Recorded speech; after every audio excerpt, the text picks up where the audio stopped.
Honeymoon కు వచ్చిన కొత్త జంటలు కశ్మీర్ అందాలను ఆస్వాదించాలని తరలి వచ్చిన పర్యాటకులు ఉగ్రఘాతకానికి బలయ్యారు.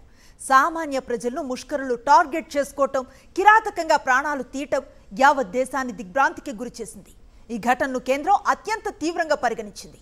దారుణానికి ఒడిగట్టిన వారిని ఏరి పారేస్తామని శపథం చేసింది. కశ్మీర్ నుంచే దేశానికి మాటిచ్చారు కేంద్ర హోంమంత్రి అమిత్ షా.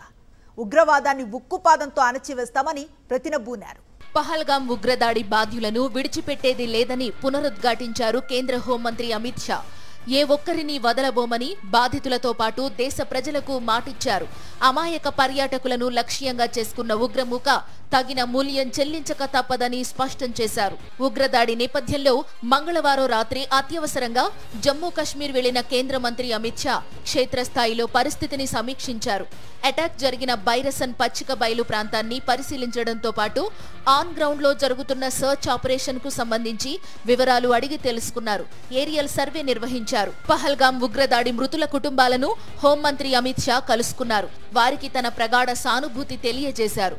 అనంతనాగ్ మెడికల్ కాలేజీలో చికిత్స పొందుతున్న క్షతగాత్రులను పరామర్శించిన అమిత్ షా పహల్గాం ఉగ్రవాద దాడిలో మరణించిన వారికి బరువెక్కిన హృదయంతో తుది నివాళులు అర్పించారు.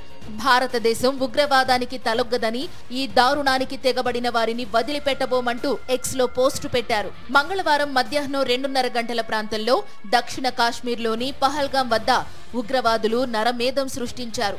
పర్యాటకులను ఒక దగ్గరకు చేర్చి వారి వివరాలు తెలుసుకున్నారు. కల్మా చదవమని అడిగారు. తరువాత ముస్లింలు కాని పురుషులను ఒక్కొక్కరిగా కాల్చి చంపేశారని ప్రత్యక్ష సాక్షులు తెలిపారు. పహల్గాంలో ఘాతుకానికి తెగబడిన ఉగ్రవాదుల కోసం భద్రతా దళాలు తీవ్రంగా వేటాడుతున్నాయి. ధృవ్ హెలికాప్టర్లు, అత్యాధునిక డ్రోన్లతో అటవీ ప్రాంతాన్ని జల్లెడపడుతున్నాయి. పహల్గాం ఉగ్రదాడి మృతుల్లో ఐఏఎఫ్ కార్పొరల్, నేవీ, ఎక్సైజ్ అధికారితో పాటు కర్ణాటకకు చెందిన ఓ వ్యాపారవేత్త కూడా ఉన్నారు.